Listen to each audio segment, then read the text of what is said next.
Hello, this is Chef John from foodwishes.com with Grandma's Peanut Butter Fudge. That's right, my grandma did not make peanut butter fudge, but many other grandmas did, and I'm pretty sure theirs was very close to this old-fashioned style recipe. And besides being incredibly fast and easy to make, with the holidays approaching, this stuff would make a great edible gift. Unless, of course, that person has a peanut allergy, which would then make this a really terrible gift. But anyway, you could use the same technique for other nuts. And no matter what you use, this is how we're going to put it together. And first up, we're going to need to sift a pound of powdered sugar, which I'm going to do by shaking and stirring through this fine mesh strainer. And by the way, never assume anything in the kitchen. Okay, I thought that bag I poured in was 1 pound, but it was actually 1.5 pounds. And it was a good thing I double-checked the package, because 1.5 pounds would have been way too much.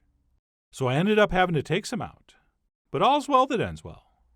And then what we'll do once that's set is move on to, I guess, what we'll call the wet ingredients, which will include some unsalted butter, as well as some creamy style peanut butter. And for this, I recommend you use an actual real peanut butter. Right? The only ingredients on the label should be peanuts and salt. So I generally will stay away from those major commercial brands that contain lots of sweeteners and stabilizers and emulsifiers and things we can't pronounce. And then what we'll do once those have been transferred into a saucepan is head to the stove and place this over medium heat. And as this comes up to temperature and starts to melt, we'll go ahead and give it a stir. And once the mixture is all looking nice and smooth, all we're waiting for is it to start to kind of simmer around the edges. Okay, we really don't need a rolling boil here.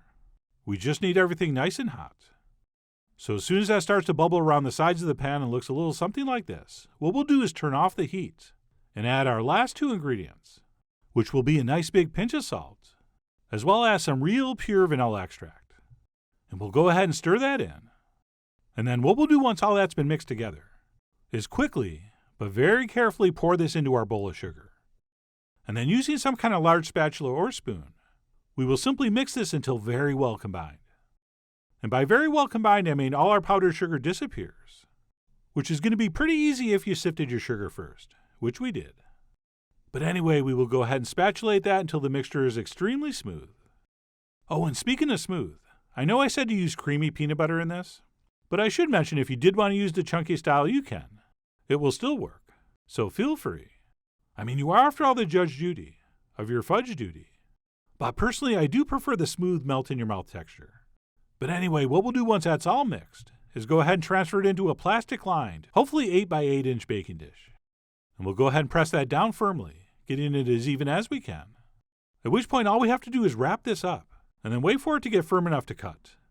And it's at this stage I always seem to make the same mistake. Okay, I always intend to pop it in the fridge for a few minutes to firm it up, but end up leaving it in there too long and it's ice cold. Which means when I pull it out and unwrap it to cut it, it tends to be extra brittle and flaky. Okay, so for a little tip, either don't chill it so much, or if you do make it ahead, pull it out and let it warm up a little bit before you cut it. But anyway, temperature issues aside, we'll go ahead and cube that up into whatever size pieces we want. Oh, and by the way, this cutting while cold issue is only a problem with this old-fashioned style fudge. Okay, your modern creamier style peanut butter fudge is much softer and a lot easier to cut, but as far as I'm concerned, is not nearly as good texturally. Okay, a classic peanut butter fudge is supposed to melt on your tongue, not smear on your tongue. Okay, if I want something soft and sticky and creamy, I'll just have a spoon of peanut butter. Okay, what we're going for here is something that has a very dense, firm texture, like a classic chocolate fudge. But as soon as it hits our warm tongue, it instantly melts into this buttery, peanutty liquid goodness, which is exactly what we have here. And by the way, if you did want something softer and creamier, all you gotta do is add a little more peanut butter. And I'll try to remember to mention that in the blog post. But anyway, I went ahead and finished cutting this up. And as this warmed up, it did get easier to cut.